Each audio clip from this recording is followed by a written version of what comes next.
Welcome to a Germ's Journey discussion. I'm Rob Watson. Over a series of 3 conversations, a group of practitioners and advocates of community-focused health and community media are coming together to talk about the challenge of public health messages and information in Leicester. Hello and welcome to a Germ's Journey discussion. Our second conversation will explore the causes and effects of media marginalisation, the way that some people are ignored and overlooked in mainstream media communications, both locally and nationally. Our conversation will ask if media marginalisation is systematic and structural, for example in relation to access to platforms, or if marginalisation is a cultural problem founded on a lack of awareness and understanding, leading to a lack of parity of representation. It's important that we understand this and ask the question, was the lockdown here in Leicester exacerbated because of a biased social assumption, or was it exacerbated because of deeper rooted social inequalities? Whatever the reason, healthcare communications during the lockdown clearly failed to recognise the diverse health and communication needs of people from different social backgrounds here in Leicester. Race and ethnicity play a huge part in this, but so does class, faith, gender, sexual orientation, disability, age, and many other social characteristics. We want to consider if communication practitioners are doing enough to understand and address the concerns of people from groups that are regularly overlooked. Our question is, what can be done to change the dynamic of healthcare communications in Leicester? Joining us today are Sam Hunt, the Daytime Station Manager of Leicester Community Radio, Dr. Marie Nugent, a Public Engagement Manager with the University of Leicester, Jal Kang, Managing Director of Shrinker UK, an online communications company, and Salim, Khalifa, Director of Trade Sexual Health. Thanks for being here today. I'm sure we're going to have a very engaging conversation. Can I start with a quick fire question for each of you? Can you tell me a little bit about the work that you do? And do you think we've done a good job of engaging with people in Leicester about the COVID pandemic? Let's start with Salim. I work for Trade Sexual Health, which is a sexual health and HIV and health promotion charity working with the lesbian, gay, bisexual and trans communities, as well as other marginalised groups, such as new arrivals to the city. And we provide counselling services around domestic violence and sexual violence as well.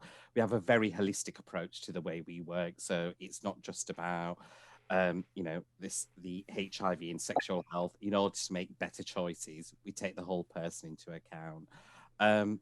In terms of your question, asking have we done enough and about the communication and the engagement, I think through the first lockdown, I think we as a voluntary sector and as part of the voluntary sector, we reacted very quickly to the responses. So as soon as it happened, as a voluntary group of agencies with other partners such as Reaching People, we were able to come together and go, right, this is what needs to happen. We weren't prepared for it ourselves because as a charity, we had to go into this very virtual world, which we weren't aware of either. So I think in terms of us as a charity ourselves and other volunteer groups, we reacted really well because we knew the impact it was going to have direct on the service users, and we needed that to change. I think we reacted very well. I think we had a lot of problems in terms of things like local authority and who to go to in terms of our funders, but I think we did quite well, us as a charity and other voluntary groups that we work with. Marie, what about you? So, hello everyone, my name is Marie Nugent. I'm Public Engagement Manager for the University of Leicester. I'm the first person to hold this post and I've been in place for about 4.5 years now. So I'm here because I've ran a couple of projects over COVID and just before COVID that really centre around building community partners and relationships between the university and other sectors and the city and beyond. And I think it's really hard to answer that question actually, because I think I'm here as someone who's very much informed from the university perspective. So I think as a university, I think the university did what it could to respond to things in terms of what was in its arsenal already and the connections it had. I think through the project work that I do, so the people that I directly work with, I'm actually really proud of the ways in which the community partners that I work with were able to adapt really quickly to meeting the needs of their community users. And it was a privilege really to be in a position to be able to support them to make that transition.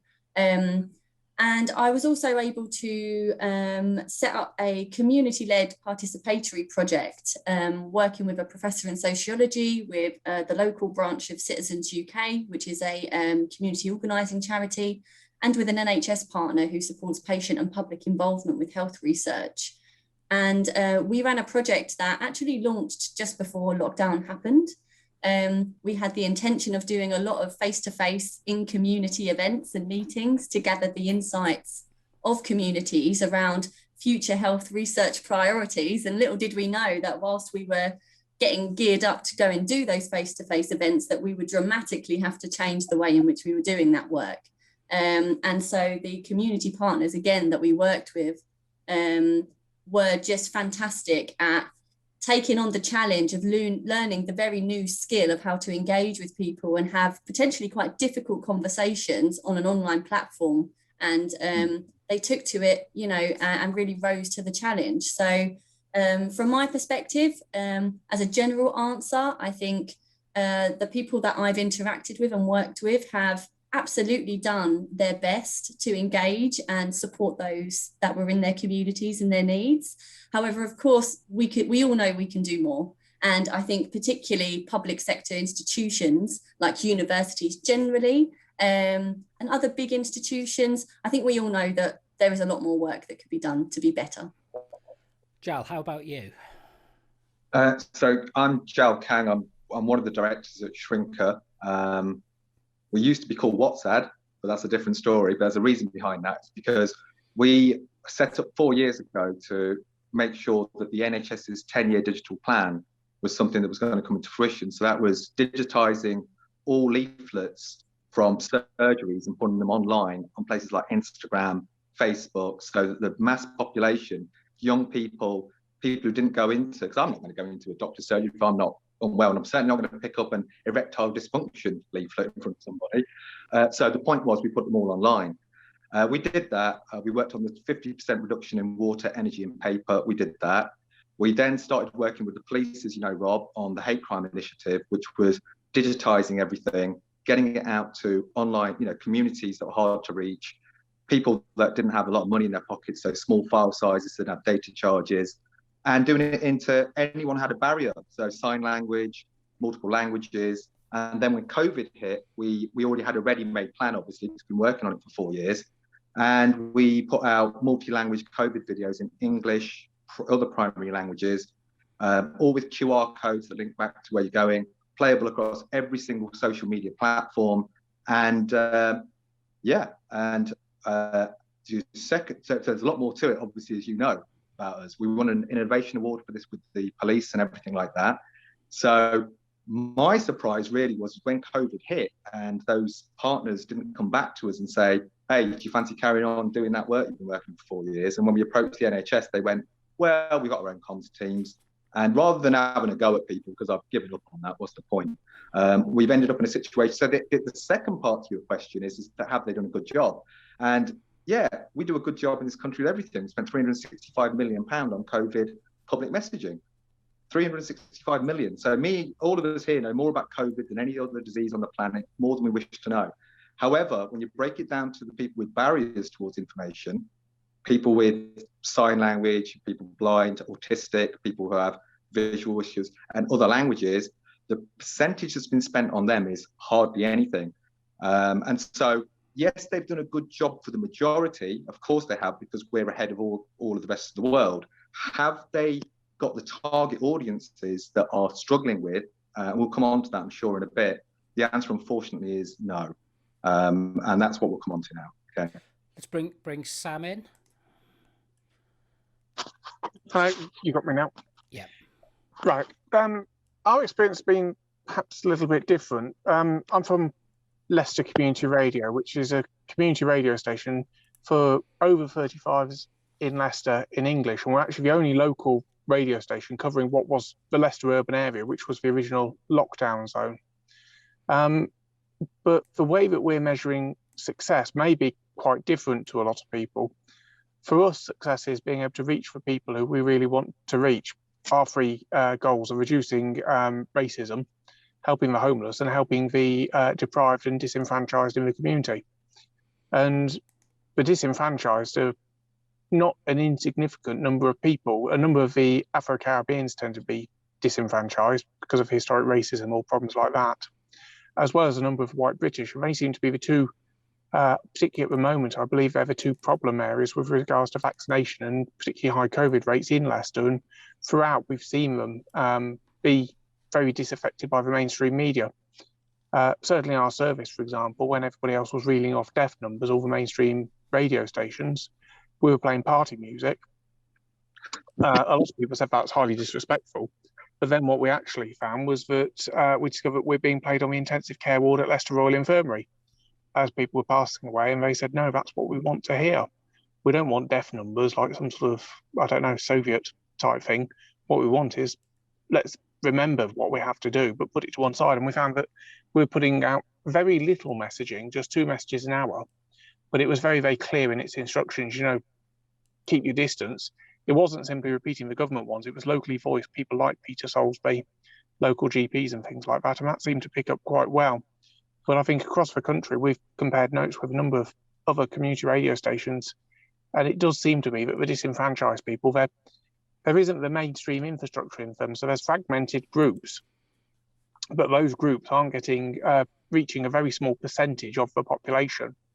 Where something like our radio service, we're reaching about 10 to 20% of the population in the Greater Leicester urban area, and I think we'll be getting on for a good 60% of the disenfranchised community, which nobody else reaches. But being mass media, the marks of success are perhaps a little bit different to, running something on Facebook or whatever.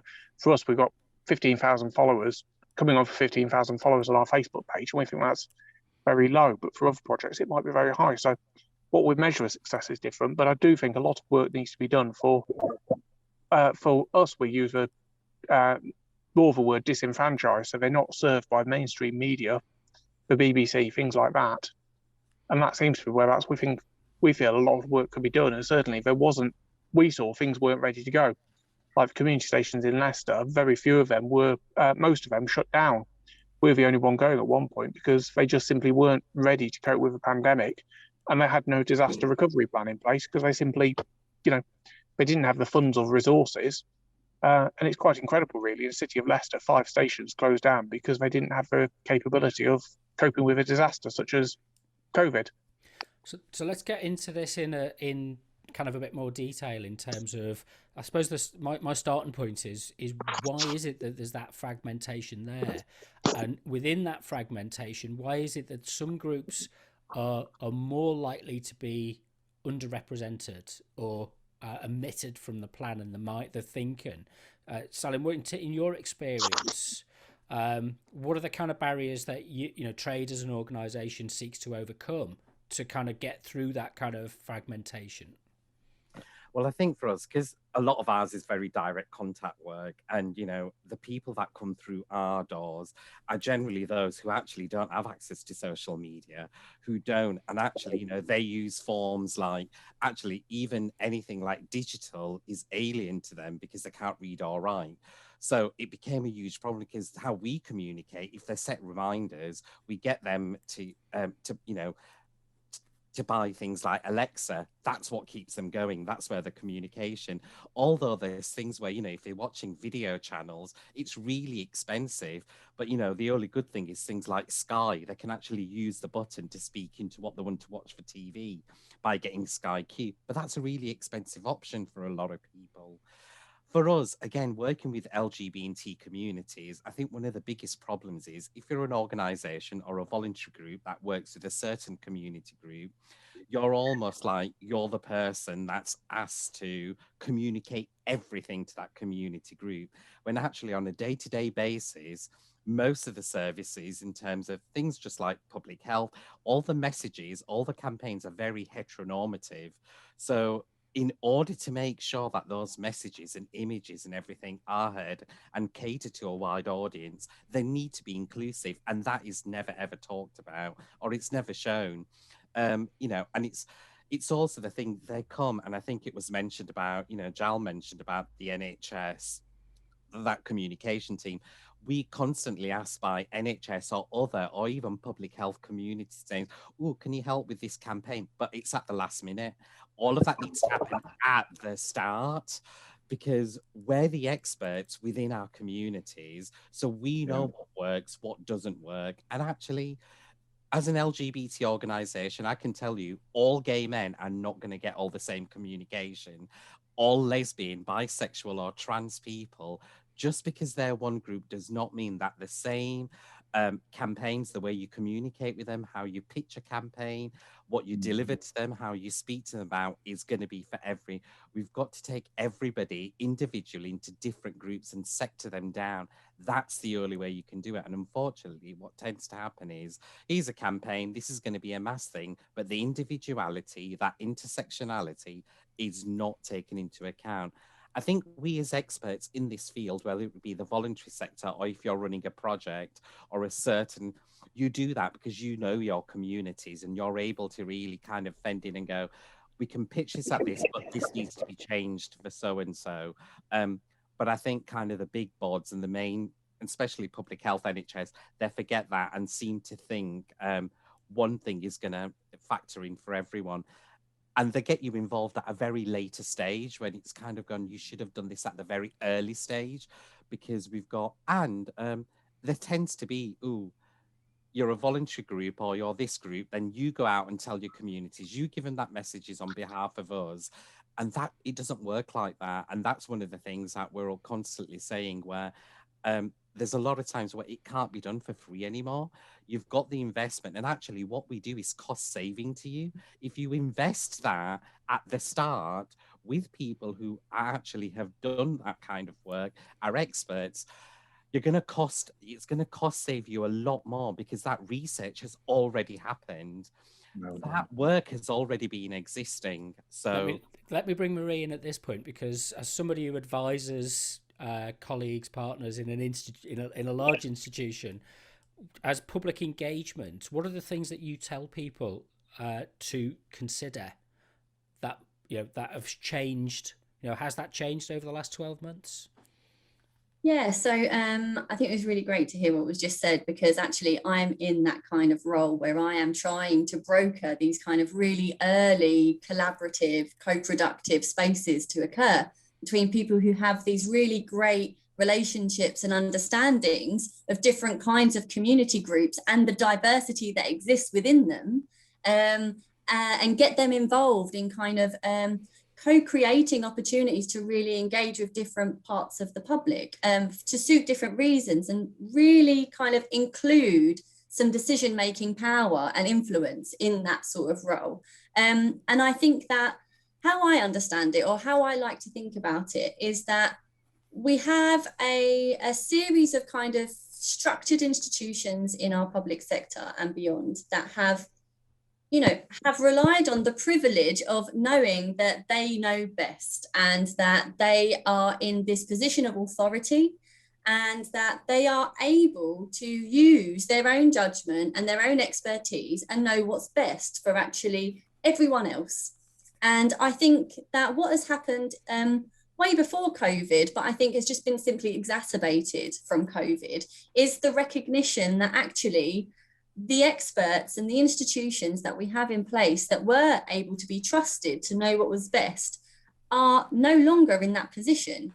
And culture and society has evolved rapidly in the last 15 to 20 years, if not a bit longer. And unfortunately, that just means that there is a huge gap between the ways in which our institutions work and think and operate, and the position they think they have, and the way in which actually wider society and culture and the role that politics have to play in, I suppose, spurring some of these differences and segregations have just meant that, you know, in a time of, you know, this kind of global emergency, where actually connectedness and understanding is really crucial to kind of reach and have this cohesive message and cohesion of behaviours, has just really been highlighted as kind of just not being there. So yeah, I think that there is a need for the recognition that you can be an expert in something, but you can't be an expert in how other people will use that, understand it, and make sense of it. And I think that's where this all comes into play. Jal, that kind of really describes the model of what you do, isn't it? You know, you've got this decentralized way of organizing social media communications. Just explain a little bit about how that works and what kind of reaction you've had to it. Well, to be perfectly honest with you, I mean, we're in a state of complete trying to explain to people. We spend more time educating people about the environmental impacts of digital campaigns, the how to have an inclusive society, have one message can go out to people with autism, it can go out to people with dyslexia, it can go out to people with, with font issues and that kind of stuff. We know we've done it. We made one campaign 1,000 times to show that it could be done through all these different things. And so the frustration for me is that I think a lot of people just don't know what we do. And if they knew what we did, we like, you've got trade sexual health down. Sorry, what was your name? Sorry again. Oh, Salim. So that's it. Just as he was saying and Marie was saying, all this kind of stuff is that, look, you know, we're the guys who can put the stuff together. The ideas have to come from these guys, and then they are the pinch points. And we've always been, I mean, you'll know this, Rob, from our conversations before you've ever moaned about. It's like, let's say I lost all my hair moaning about all this stuff. But the thing is, it's easy, isn't it? You've got pinch points, haven't you? Everyone's got a mobile phone in their hand, send it through to that. Whoever can't read, you need a leaflet. But the leaflet is out of date the moment you get it. So you need a QR code on there to scan to get the latest digital version. It's not rocket science. We do it on lottery tickets. Oh yeah, you want to sell someone a lottery ticket, you put them all over that. Eat Out to Help Out, you put it all over that. Why don't we have them on the leaflets? What, the posters on the streets? Nothing wrong with putting a poster up, but it's out of date. If it says 1 metre apart, and they have to change it to 2 metres apart. So what we're trying to do with everything that we've done, and this is why I'm sorry with a lot of this, I may not answer the questions directly, which I have a habit of doing, as you know. But the point here is that, yes, everyone here is talking sense. The podcast I listened to yesterday, they're all talking sense. We all need to get together and make it happen. We've got the digital ability to be able to get the stuff out and alter it whichever way you want. You've got the pinch points. In other words, you've got your nets. So getting a mass communication point is always this, is that I can sit here with my fishing rod out and I might catch 1 or 2 people. Then you guys might put your rods in, we might catch a few more. Someone bigger comes along with a net, and then you get the government who have got a trawler and they can go through and grab everybody, like, you know, if they want. But they're all broken down to, so where are the other pinch points in society? We have basically community centres. We have, wherever you choose to go, football stadiums. Why aren't the football teams with their mass followings putting out stuff? So do you understand what I'm trying to say with all this? Is that I think that all of this is centering around exactly what we have already been preaching, but not only preaching, we've actually developed the products and the services. And so having a connection between us lot would be great. I think we can learn a lot from you, you can learn from us, and we can move the whole thing forward, because to have the longest lockdown in the whole of Europe is a disaster for our city. But you've got to remember, people work in food processing centres. And so when you go into these food processing centres, you know what your employees list is, Polish, Romanian, Bangladeshi, whatever. It's down to the employers to have video screens up, playing on a loop, hands, face, space, and all that type of stuff. But you can send that through your own WhatsApp groups and stuff, through your companies and things. So few companies are doing it. I mean, M&S have just taken one of our vaccine hesitancy videos and put it on a loop in their warehouses. But they only did that because they got caught out recently for, being bad and not doing it. So people are very reactive afterwards. That's what I liked, what you said earlier about, they came to us at the beginning.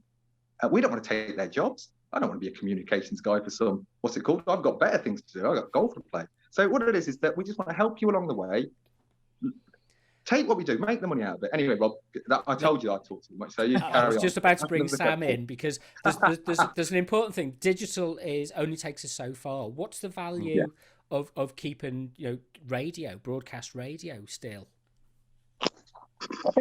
I mean, it's interesting listening to this. It seems like, because I say for radio, it's both a facilitator in the, we're getting the messages to people, and obviously we've got the broadcast license for transmitter. So in that respect, we're a facilitator, but also we're generating the messages. But with a facilitator, from the point of view that we should be taking everything that you're doing and getting it out there. But what it seems to me is, I mean, we've been, just to briefly give you the history, the group's been around for 47 years, and we've been trying to get an FM license in Leicester on our own grounds for years and blah, blah, blah.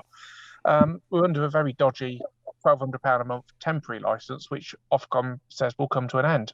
So we're in an interesting position where the government regulator doesn't want to do anything special at all for helping us get on air affordably for a deprived audience. But it does feel to me that the problems we've been having are really just a very small reflection of the problems that everybody else has been having as well. But you've got these fantastic messages which you need to get out there, and effectively it's like I don't know, it's like there's a glass wall there which you can put out as many messages as you want, but they never seem to reach people you want. And you just see, it's like you're standing in a shop, you're throwing loads of messages, and they're just walking along the street, and you can't actually get the messages to them because this glass wall's in the way. And that's kind of what it's felt like to us. We want to help people get a message out there. We want to provide an entertaining service, which we can then use, get people roped in. It's a bit like fishing. You rope people in with entertaining things like music and stuff, but then you give them the important information which actually matters.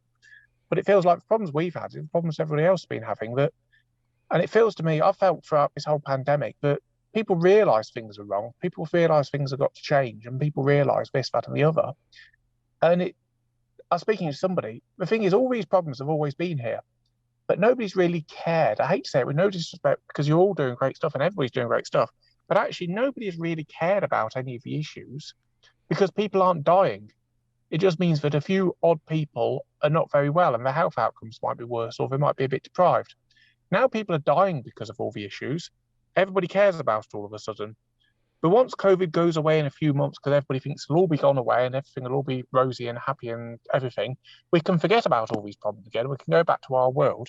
And the fundamental problem of messaging and communication is not actually being resolved at all. I don't know. I just feel like I've taken a hallucinated drugs and ended up like Alice in Wonderland sometimes. That kind of brings us to the core question that I started with at the beginning, which is is this cultural? And I think, Marie, you kind of described a cultural approach, but is this a structural approach? Because we're taking the veneer off the top and realizing that the structure of Leicester. So let's think about kind of the audience in Leicester. That people, it was reported when the council took over the public health engagement and started knocking on doors, and it was reported back there's low levels of functional literacy in the city. And it's like, this was a shock for some people. It's like, where have you been? And Salim, why is it that, what is that? Is that just people just have avoided the topic? Is it denial? Is it, I'm not suggesting that we get into a massive political, kind of nail your colours to the mast on this, because I think it crosses parties and attitudes. But is there something there which is, that kind of is, people are not prepared to face up to the real structural problems with this? I find it really shocking because, even as a city, and we talk about Peter Salisbury and all that, that within your city, you have got over 70, in fact, more voluntary agencies that are working with targeted community groups on a huge spectrum. You talk about that when you're pitching to other people. You talk about that when you're doing the City of Culture bid. You're talking about it to the government to get in resources. So I just think, but you're talking about it when you're constantly doing patient events, where you're doing public engagements. So we're telling you constantly, because you're doing them now as well. But my issue is, what are you doing with that information? Because it obviously is not going anywhere, or is not going to the right thing. So is it just that we're getting involved in all these and getting our beneficiaries or service users to engage with your engagement events, going, look, we cannot read. This is what we need information on. We cannot do this. Actually, in terms of our care, this is the kind of stuff. I'm not too sure what I'm still absolutely gobsmacked is, where is all that information going? You know, I kind of think there were joint needs assessment that's were being completed. Actually, I now feel like I don't think that those voices are ever heard. I almost think it is like a little bit of a tick boxing exercise, and it's left for the people around this table or those other voluntary groups to continue that work and actually just fend for themselves and get to the voices. And so I do think somewhere down there, I think, you know, the big boards in terms of the public health do know that we've got a very diverse city. They know about we've got a very younger population. They know what's coming out in terms of in terms of illiteracy, language, all of those things. But the people who do know about and that can give you expert advice on how to engage with them, even through this pandemic, and have learned now and reacted really well, they're still giving you that information. I'm just not sure you're listening or you're doing anything with it. Marie, there's Sir Michael Marmot with his reports on structural inequality, and he says the outcome for health inequality demonstrated through the pandemic is directly related and embedded in structural racism and structural inequality. But if that kind of rubs up against an ethos of we need to protect the brand, we need to project an image outside. How do we work with people to say, look, you know, we don't need that kind of attitude. What we really need is somebody to deal with to get in there and deal with the issues. How does that work? What kind of work does the university do to push that, nudge that in the right kind of direction? Well, I mean, I think how I'll talk about it is, you know, the framing as to kind of why I have a job like I do in a university. And essentially what we've got is going and just tying back to your original question, Rob, which was around, you know, is this cultural, is this structural? I think actually what we've got a culture of ignorance actually existing within these public institutions. And those institutions and organisations have actually got quite good at this performative engagement. And that's engagement that looks like you're engaging with the right people, you're diverse, you're ticking all of those boxes. But going back to Salim's point, actually, you're not doing anything with that. It's not actually feeding in on the inside and changing the way in which these institutions think about the way that they operate, the way that they are serving wider society, and going back to those kinds of core principles as to why they were set up in the first place.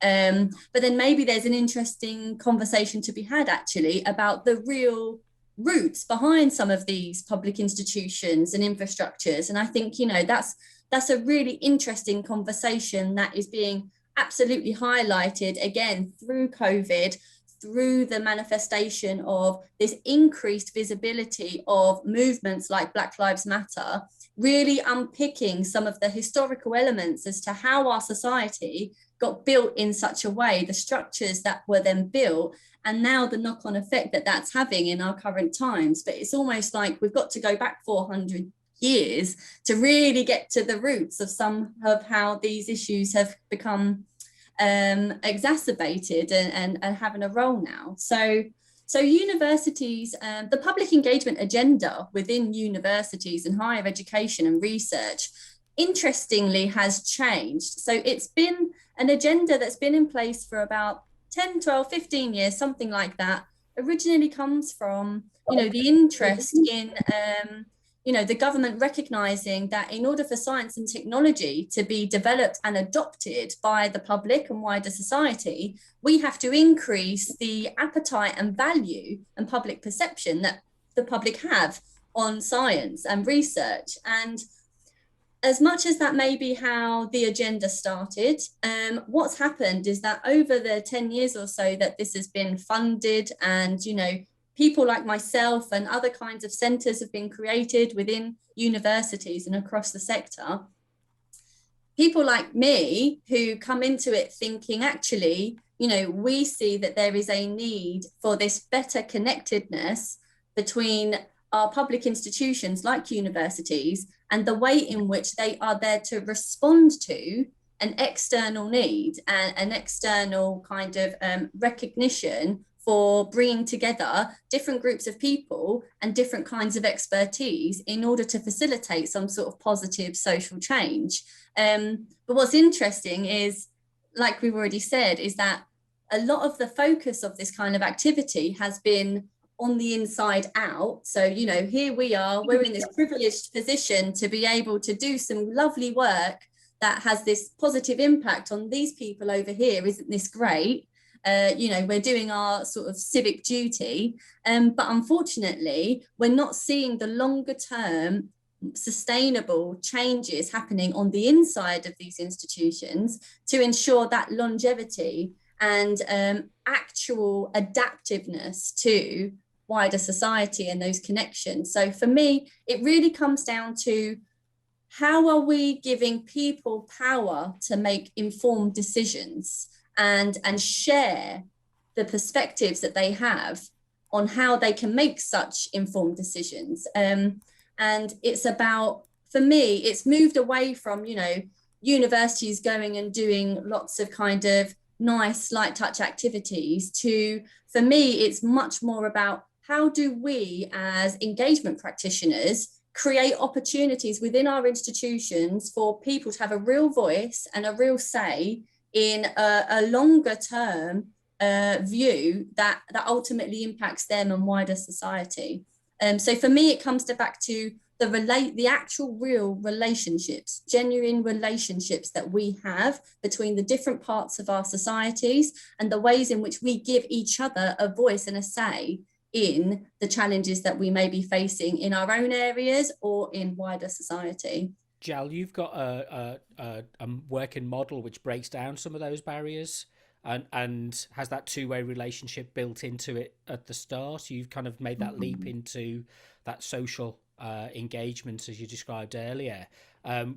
What kind of makes it easier to sell that? I mean, maybe not sell's not the right word, but to encourage people to understand what you're doing. What gives it, when you've made a contact with somebody, they've gone, yeah, we really want to use this product, we really want to use this service. What's been the mindset that's brought that into being?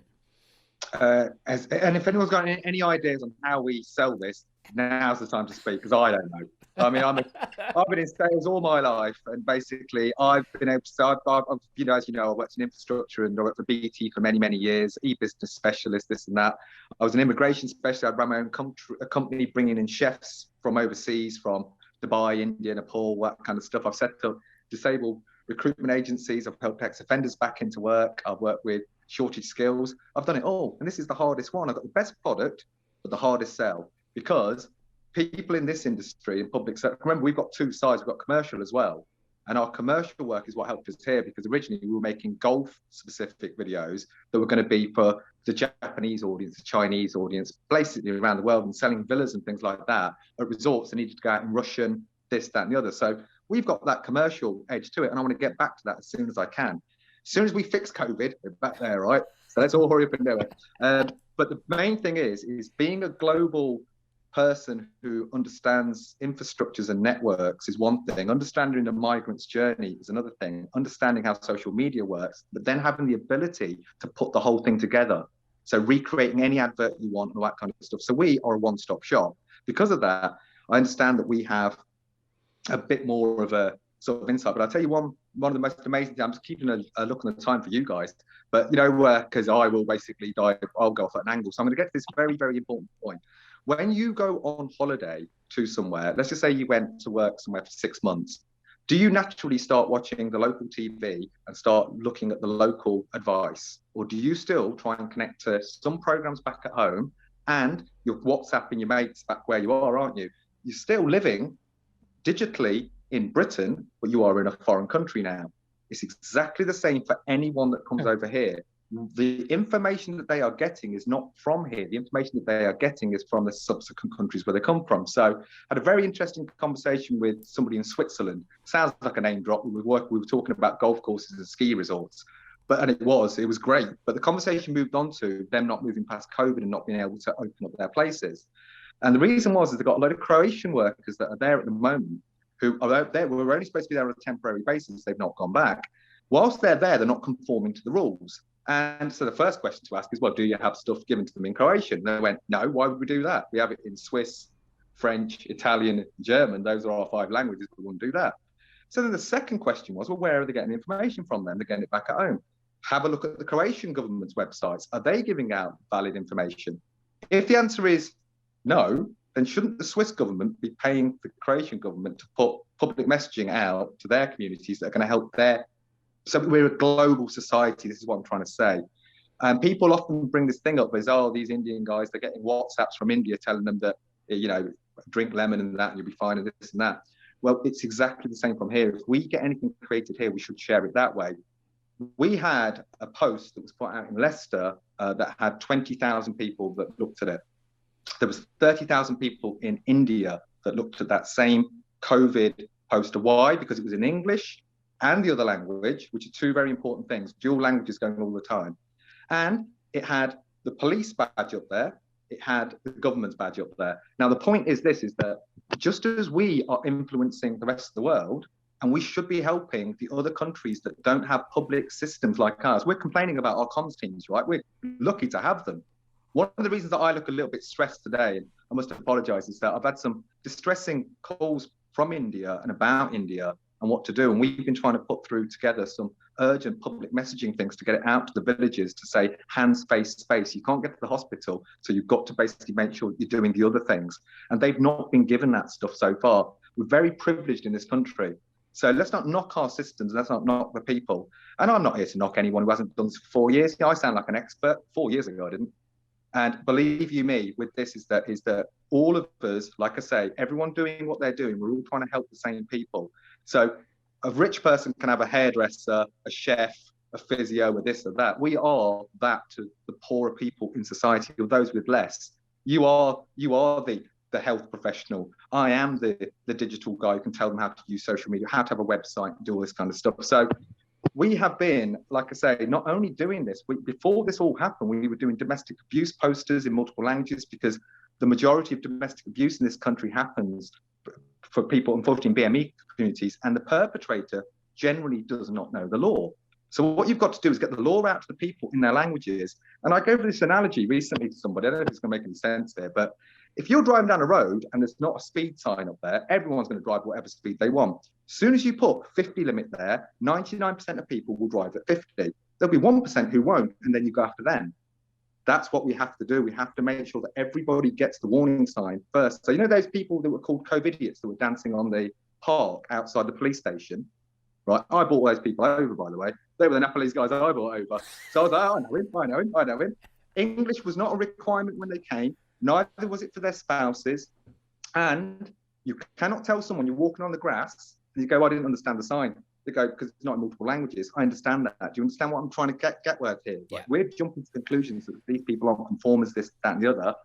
So, Rob, let me bring so much. Exactly. Move on to. Let me bring Sam in, because I know it's absolutely related, and it kind of follows on from what you were just saying, which is about platforms and how provision of a platform is the structural and cultural. You know, on Leicester Community Radio, the experience is to play music set in the evenings of Afro-Caribbean heritage. But you can't have that without having the infrastructure and the platform there. What's that been like to, you know, kind of push at that to make sure that there's that platforms in place? I mean, to a degree, I personally feel that I perhaps understand more than your typical, say, white British person. I mean, if everybody looked at me, they'd think I'm white British. But my family were refugees from Europe around World War II. And so certainly my grandparents and my parents were brought up certainly with nobody anywhere in the city. They were brought to Leicestershire, but there was nobody from their background. I mean, there's not many German Jewish people in Leicester, and there's not many Corsican people in Leicester either. So there is no culture there, and it can leave you feeling quite disenfranchised from society.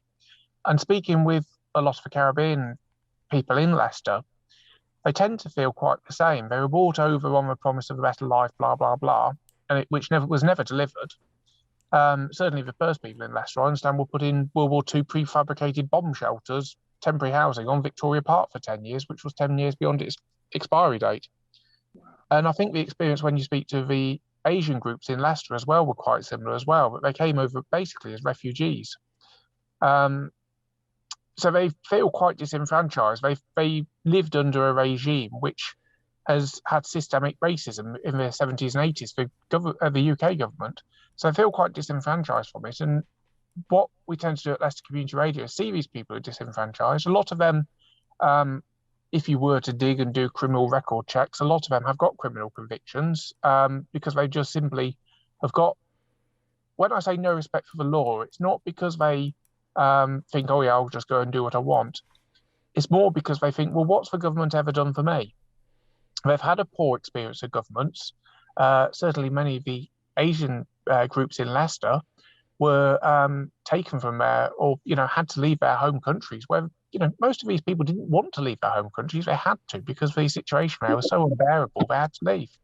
So what I noticed in Leicester, or this is what I've seen, a lot of people are very disenfranchised, not had a good relationship with the government. Their parents haven't had a good relationship. So they weren't brought up thinking, oh, yes, you've got to be very good. A policeman's your friend. They're brought up with, be careful of policemen, they're out to get you. So when the government came along, and a lot of this messaging relied on trust, keep your distance, do this, do that, do the other. Well, some of the African people come from regimes which used to invent pandemics just to keep people at home to prevent uprising. So a very different approach was needed with these people. And it's kind of like, as I say, it's a bit like fishing. So the Caribbeans, get them involved in something through playing the sort of music they like. A lot of the disenfranchised, more adult people, we get people who say, oh, you're playing David Bowie. Oh, you're playing this, you're playing that. David Bowie, I don't know why he's popular, but it's because people don't seem to, all they play is the few top 10 hits that he got, and they never actually play the more remembered stuff. And that it's kind of like fishing them in a little bit with the music, which they can identify with, the culture they can identify with. But then through that, run programs which are going to make a difference to their life. Like we've got the Racial Equality Council does a show about racism. We've got the Phoenix Gender Supplementary School. We've got a great show, which is actually my favourite because it's, again, it's something which impacted my life, is drugs rehabilitation. They do cocaine and heroin, and they're real people who've served time in prison for these for drugs-related offences. But they're talking very openly about what happened. And through this programme, I'm certainly aware that 3 people who are actively taking Class A drugs, I think it's 1 heroin and 2 cocaine users, who had not accessed any sort of help. Through this programme, it empowered them to contact. They felt that they could contact the presenters of the programs, and through that, they're now accessing help. They're now actually in a drugs rehabilitation program, all 3 of those.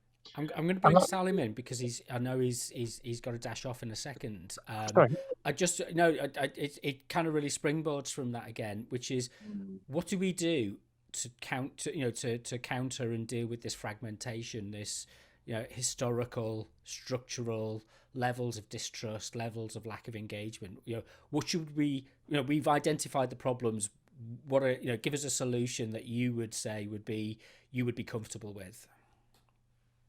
I think it's really, I've got to say, I think it's got a really difficult task. It's like the Far East, there's no solution. But, it's interesting, though, because just giving that analogy about the police, the relationships, different communities have different and that, I suppose it's kind of a good example.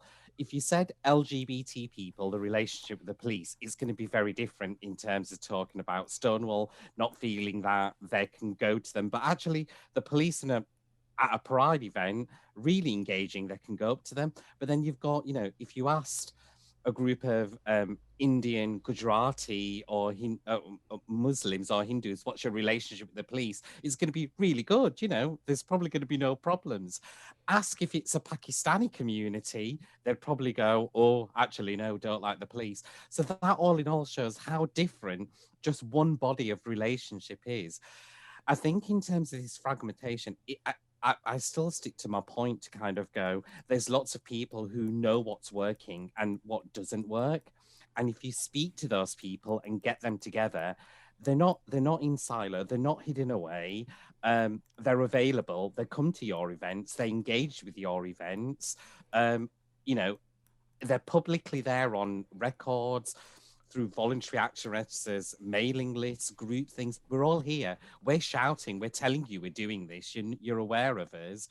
Just engage with us, because actually you're probably, again, my original thing to say, what we're doing, because I can say, you know, again, what Jal said, which was, I feel privileged to be part of the UK and what we had in terms of COVID, you know, in terms of all the testing, the jabs, all of that. But with that, there's a lot of money that was kind of there's a lot of money that could have been better spent in terms of how you engage with people. In terms of my own parents, even in terms of that conversation, I absolutely agree. A lot of the messages, my parents do not have a smartphone, don't know how to use it. They were getting their messages from India, having to constantly tell them they weren't watching the BBC News because they didn't understand it. They were watching the Indian news channels. More recently, a lot of the Indian programs are now putting messages for people in the UK that is for UK people, because they know that's what's worked. So, excuse me, you've got these Indian channels that are now putting programs out saying to the public, go and get your jab, it's good for this. Now, those are messages that are coming from India for the British, which again, it just absolutely goes. And my parents are engaging with that, going, ooh, on so-and-so program, you know, the actors said, actually, that's the kind of stuff that we should be doing. That's what we should be engaging with, even in terms of us as organizations going, look, this certain campaign that you've got, you need to engage this differently. So ask us. But absolutely, that thing that Jal, you said, absolutely resonates with the South Asian community, at least. When I saw that and I thought, my mum's not even listening to me, even though I'm saying mum, because a lot of those generations who came in as immigrants, even though I keep telling my mum, you're British, they're not British. As far as they're concerned, they are still immigrants and they are still Indians, because they're still holding on to those values and systems where they went back home. So to get that changed, you know, it's because they're still going to hold on to them. And you've got those kind of things that you've got to work with. But anyway, that's my thing. I do need to go because I'm now about to host some hustings with the police and crime commissioners. Thank you and good luck. I'm going to move on to Marie, if that's okay. Marie, I think that's a really, you know, this kind of globalization process is something I hadn't kind of considered beforehand. And I suppose the message is, how do we ask people to not think in a one size fits all mindset? Yeah, I think again, I think COVID has highlighted that actually you just can't think in a one size fits all context, because it doesn't work. And I think I really truly believe that the best way to be able to, you know, resist that kind of very kind of tempting, let's kind of just, you know, get one message out there in one way and just hope for the best. I think what's really important is to really invest in people to have, whose job it is to have those relationships. So again, for example, I'm in a fortunate position where I work for a big institution, a big privileged institution, which, trust me, has its challenges in terms of trying to make changes on the inside. These are by no stretch of the imagination, you know, small things to get changed, these really deeply rooted cultures within these institutions. However, what I think can be done and could be done right now is to make a genuine, intentional approach to building relationships with organizations like trade and like others that have that, whose job it is to have that real deep understanding of particular types of groups of people and the needs and the difficulties and the barriers to them accessing wider public services and feeling part of this society. And I don't actually think it's necessarily a problem if, you know, people are kind of happy to be within certain cultural bubbles, right? You know, I don't think that's actually an issue at all. I'm not really one for saying we should all be this one unified type of, monoculture. I think actually that is not what I would like to see at all. But what I would like to see is it being taken seriously, that in order for us to have a working society at any level, whether it's very local to Leicester, whether it's England, the UK, Europe, the world, we have to have our connections, and we need to be able to trust those connections. And I think we need to be critical friends of each other and be able to have, be able to say and critique the ways in which certain things aren't working, as well as be able to celebrate and share the way in which things do work, in terms of getting that cross-fertilization and understanding of the different ways in which different cultures will access and translate and use different kinds of information that you're hoping will somehow influence their behaviour. Can bring Jal in at this point. What would same question really? We can't work with a one size fits all approach in the future. What would be your message on that? I think that what everybody said is exactly right. I can't believe how we've not all met before. Basically, we could have got a lot of things sorted out, and it's just a shame that a year has passed. It's a year since we first put out our first multi-language COVID videos, and no one's come back to us for any more. It's a year since we put together the Duty to Protect and Serve police videos with the police officers themselves doing the voiceovers in Polish, this, that, and the other, that are on the shelf somewhere, sat there, that have never been used. Sorry, I forgot his name. I'm terrible with names. That's one of my problems. I always think I should remember people's names. He's on the screen, but if he's speaking to the PCC right now, he needs to ask the question to those people. Is that, look, if I was in charge, if you were the PCC, Mary, or if you were the PCC, Rob, right, you would basically want to help the city, wouldn't you? You wouldn't take a product that you know about and then not actually do anything with it. And I don't know whether it's, I don't want to point any fingers at, I don't know how much lawsuit you want to get on you as well, Rob. I don't know how much money you've got, but look, the point is there. We've gone past the point of finger pointing. And it's now really about all of us coming together. Like I said, we're the media company. You're the specialist in what you do. You had a gentleman on there that's certainly got a pull somewhere there. You've got Sam, who's basically, and radio was so important because remember, when we talk about barriers towards information, we're not on about the BME population. The BME population are absolutely fine. Rishi Sunak is the Chancellor of the Exchequer. Most of the businesses in here, it's not about that. It's about, even within every society, you have people who have barriers. Blind people are the people that the worst, and that's where community radio is so important. My mum listens to radio, all the time.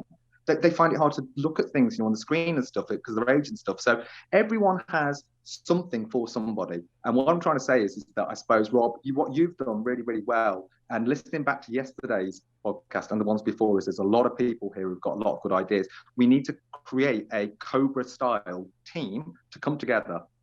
That's what we need to do. Let's bring Sam in for a final comment in terms of what do you anticipate as the way that we can avoid a one size fits all and build on the platforms that we've got available to us?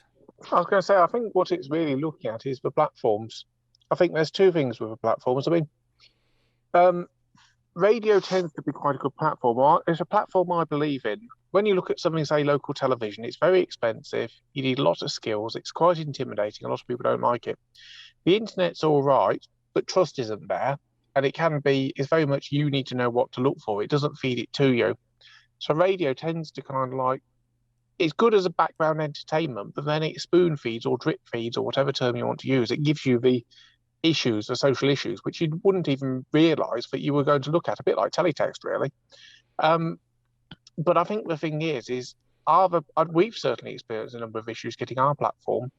The government seems to be intent that digital radio is the answer, but we just find that it's got so many problems with it. So are there platforms out there?